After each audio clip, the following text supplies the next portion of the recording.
We need Dungeon Doom Hands. Let's talk lore. A podcast. Welcome back. I'm Spencer. This is Chris. Pointed in the right direction this time, where we talk about things Dungeons and Dragons related. So, with that said, Chris, I know we had one topic at least prepared that we were thinking about this week. What is that topic? A very important topic about Dungeon Masters taking breaks. Ooh, that's a good one. And that relates to what we're doing right now, actually, in our live stream every other Monday, Agoth Doomhand. I mean, to be honest, I'll just break this one open. I needed a break. I was having such a good time DMing with you guys, and we really got into a rhythm. It took a while. We'll play every other week. And I feel like pretty much even on the water when we were still like in the boat, we must have spent like 6 months in the Underdark now. I feel like we were really cruising. It was awesome, but I'm just sort of like creatively exhausted. I need to spend some time doing other things, and I think that was my reasoning for wanting a break. Mm-hmm. Well, it takes a lot of extra time outside of the game to prepare, especially with the maps and everything else that you're doing. Yeah. And I know this is something that we talked about a long time ago. This is why I did that couple session little break for you early on, right, in our Artemisian Forest. Yeah. And ever since then, we're talking about doing a little bit longer break so you can be a player for more than just one little adventure. Yeah. I feel like, honestly, like, I think taking a break after even like, you do 1, 2, 3, maybe even after every other, it depends on what you guys are doing. But I think taking a break is great because it allows you to play as a player. You get to see certain things like, okay, wow, when I was doing that must have been annoying. But also you get to play the game. That's what I'm mostly excited about because I haven't really played a player since forever, and you guys kill every NPC I have anyway. So it's tough to. Not all of us. I try not to. That's true. I don't want to label you, but you're part of the clan. I understand. But let's use the one where we did like Artemisian Forest. I brought you guys through 7 sessions. That's 3 hours a session, 2 hours, 3 hours a session. That was 21 hours, maybe more, maybe less. And I was tired. I didn't know exactly what I was doing DMing, and I wanted a little bit of a break. And you took over and you had us meet this carnival guy. He was a wizard and so on and so forth. It was like a long 2 to 3 session side quest, which was perfect. And it allowed me to, play and figure out just exactly what it was that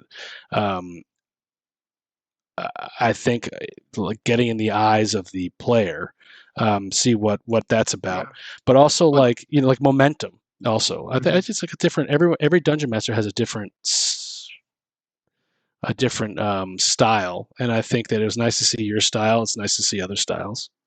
Well, it's like anything else. If you're doing something, it's always great to see other options or other people doing something similar, so you can pick up little things here and there. But also seeing, like what you said, being on the player side of the table, hearing the descriptions of a scene and understanding, like as a DM, you see what you're trying to put out there, but the players are only receiving what you're giving them. So allowing you to understand how you want to explain something, or maybe a little bit different style, but also not having the pressure of feeling like you have to control everything about the whole session the entire time we're playing. It was, it was funny. I feel like we haven't done a full analysis of like problem players. Quite honestly, I think a lot of the problems with problem players comes with like that's because it's a side tangent with actually how the DM handles those situations. But we can talk about that at another point in time. We can talk about that after you get a couple sessions. Yeah, and we get because I have a as feeling. an example. I have a feeling like I might be a horrible. The DM taking a side break might be a problem player. No. But it's going to be interesting because I have this whole story. We've been playing for 3 years, and I don't want it to get messed up. But at the same time, you can't control everything, and you're gonna do a good job, and I'm not worried about that. But we've been talking about this for a while, so we had an idea of where I was going to do it, and it's an area where you didn't throw anything in there, so I can't really screw up too much of the story. Just so you know, I am gonna throw. You're gonna really need to be taking notes because I am gonna throw a lot of stuff at you that is going to be canon from here on out, and you will have to adjust certain little things in your story. Well, just a forewarning on that. But it's going to be fun. We've built a certain framework. Like at least I know the area that we're in. Mm-hmm. And like that is your, as the DM giving it to you, you're essentially God. You could technically you could transfer us to a different world, different plane of existence, and like everything in this world could stand still. Doesn't you have full reign? But it's going to be interesting. Just wait till you let me loose on the Everglade. Yeah, you have no idea what's happening there. I don't think that the DM being tired and exhausted because he has, like me again, full-time job, babies at home, wife, another full-time job, trying to work out another full-time. Working out is not a full-time job, but trying to work out is. We're getting older. We have to take care of our bodies. Yeah, yes. And doing our side quests. Yes. I don't think that that's a reason why you should stop playing. I just think that like someone else at the table wants to handle it. Let the group continue and join back in when you're ready. Well, it's something that we've said before. It's as a DM, you're a player too. But you're coming to the table to have fun, and something that's true. My in-person group here, we're going through all the published D&D adventures. And I'm so jealous about that. It is so much fun. So happy. Out of the abyss right now, and we're all playing old people. This is great. But all the 6 people at the table, we're all going to DM 3 or 4 adventures. More now since they're releasing a whole lot more of them. Yeah. But you get maybe 6 to 20 sessions of an adventure of a new DM, and you get to see all these different styles. And one thing that I have loved about that is seeing there are a couple problem players at our table, or like the personality types that could be a problem if they're not addressed.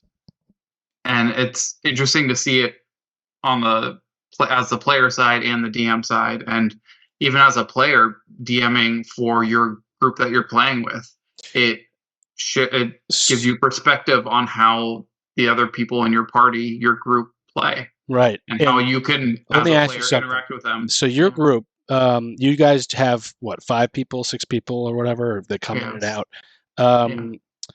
You guys play like 3 to 4 sessions and then pass the baton to the next DM? No, we'll play a full adventure. So, okay. Like the last one I ran was Ice Sparrow Peak. I ran it long because the party took every single side quest I threw at them, and they're like, yes, we're doing it all. And they had a whole bunch of backstory, so I'm like, sure, let's just do it and have fun. Everyone's having fun, so it lasted 20 sessions. And that was one of the longest single settings of a DM. Well, what do you do? So, like, the way that we handed off was... Well, like between the two, we've been doing Let's Talk Lore, but between the two of us, we've sort of planned out where they're going to go and what item they may try to find. Well, that's like a game hook. I think for our second topic, it's going to be all about that specific style, or that specific thing. But this goes into the idea of how you do your your DM break, your GM break. It's like in my in-person group, we're doing an individual adventure, so we know it's like so-and-so's up next, and they're going to do this adventure until we finish it. And it's its own separate standalone thing where you don't have to worry about a continual story running through. Or like what we're doing, what we did before, the random 2-shot in the middle of the carnival. It could be just a little spurt, just something, throw it in random, has nothing to do with anything of the other adventure, but it's its own cool little thing, and then you can get back into it. Or what we're doing now of taking a huge section. I think this is the harder way, more challenging way of doing it, because I'm having to continue the story, and I think a prime example is I was not ready for the handoff. Right. Well, that one I wanted to keep it a little bit of a surprise. I was going to do it like the next session maybe, but I was not going to have you do anything. But the handoff was hilarious. I just essentially, so for those of you who didn't tune in last time to the Agoth Doomhand series, last Monday, we got to the end. We fought the Baal, the avatar of Baal, and we encountered Doomhand, who is going to die and then get reincarnated somehow. And a new NPC and the king, Lololo, came, and I introduced the new character, and I was like, and now Chris is the DM, and I just tried to sit back, but he was not prepared, so I helped him a little bit. And people were like, "What? You gave me the 2 minutes to actually open up my notes that I needed in order to do that handoff." Yeah, I was like, so let's see what everyone gets in this box, this treasure box. Chris, what do we find? Yeah. You find you find this and this, and you find a note. Chris, what does the note say? Oh, by the way, you're the DM now. Yeah, I forgot. And then I was buying a little bit of time, so I was like, all right, let's give everyone an individual item or whatever. Yeah. And I rolled to see what kind of items it was, but everyone was tired, so we were like, all right, instead of doing individual items, let's just have like the magic portion of it be random. So everyone decided to roll, and we got gloves. And then I rolled another roll, and I was trying to buy Chris time to not make his life difficult DMing. And then every item that we had, so I'm not sure if it's like 1 glove or 2 gloves, but the gloves that each person has their own sentient. I have to rewatch that because I was focused somewhere else and had no idea what you were talking about. I mean, you can make that whatever you want. One idea I was thinking about was like just having the gloves want to like touch, one out of 10 type of things, No, the gloves want to make you murder because they're gloves found in Temple Ball. It's true. Next to artifacts and other things. And you guys you guys got branded as cultists too. That was fun. Yep. So I'll figure something out with that. That's so funny. Yeah, DM breaks are necessary. It's burnout is a real thing. It is true. The same thing over and over, and I think now is a great time to take a break with the campaign for you, because you took from the Artemisian Forest to the desert to the water to the Underdark to Trigod. You were developing a style, a rhythm, a flow of how you want to DM for our group, because it's developed and we found a nice cohesive unit, and it seemed not effortless, but it seemed smooth. It was like Trigard seemed right. It was the smoothest arc story wise, and it was great. And the other nice thing is now you get some time to actually sort out your notes. Yeah, so when you're DMing session after session, you have notebooks full of stuff. You're like, I have all this information for when I need it. But now you actually have time to like go sit down, organize things, look through your notes again, and like, oh yeah, there's this thing and this thing and this thing. So when you come back, I'm expecting that there's going to be a bunch of random crap that we completely forgot that you're just going to throw at us. Yeah, that's definitely. You have all this extra time of not building a map.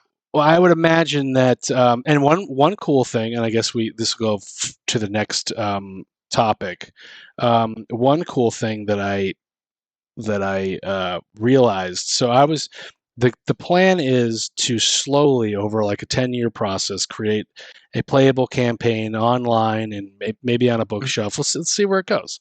Very slow. I'm not going to have this affect any portion of my my existence outside the realm of D&D, but I do plan on enjoying myself doing it. But one thing that I was going through, even with the Artemisian Force, I was like, okay, so like, what do you need for a campaign? You need some lore, but like, I don't want to use too much language. Too many campaign books. I was looking at the ones I have here. There's so much language in there. Like it's a little daunting to read, but also it's hard to. You don't want to read that if you're like me and do 40 to 60% of your prepping beforehand, like you don't want to have 40% having to read stuff live at the table. I don't want you don't have to wait and say, hold on, let me finish reading this whole section, this quarter of a page. So I was going through all the notes and I was like, what game hooks did we miss? Because people that play the Forest, which is what I'm working on, might want to play certain things. So I imagine that when I come back to this game, I will have gone through all of the open game hooks, and I will have drawn a line to every character, which is going to be funny. So for those of you who are tuning in now, we just finished the first segment of DM transitions. Before we finish that transition, you just brought up a great point. As a DM, you are world building and you are doing something creative. Taking a break from one task and doing something else creative is going to only help spur your mind when you get back behind the screen. Oh, you think you have high hopes? I know from my own personal experience.